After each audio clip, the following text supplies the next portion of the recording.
30% des réserves d'or de toute l'Afrique de l'Ouest se situent essentiellement aux limites de la Côte d'Ivoire et plus d'1 million de personnes travaillent à l'extraction du minerai. Signe que l'exploitation minière a atteint sa vitesse de croisière en Côte d'Ivoire. Mais la prolifération des activités liées au sous-sol n'est pas sans conséquences.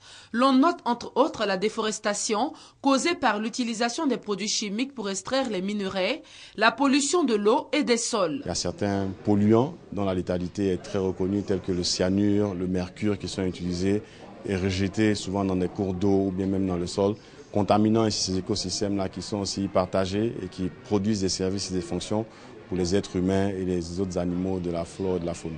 C'est alors la sensibilisation des populations et des acteurs du secteur minier sur l'impact des industries minières sur l'environnement qui a fait l'objet de la première édition des conférences du RACI, entendez Réseau africain pour la communication environnementale, section Côte d'Ivoire. La création du RAS répond à un impératif, la sensibilisation, rien que la sensibilisation. C'est pour cela que le RAS regroupe en son sein des journalistes de la presse nationale et internationale, les journalistes aussi de la presse audiovisuelle et la presse privée. Nous utilisons nos canaux pour sensibiliser ces personnes concernées là essentiellement. Créé en 2001 à Cape Town en Afrique du Sud, le RACI est destiné aux professionnels de la communication, spécialistes des questions de l'environnement.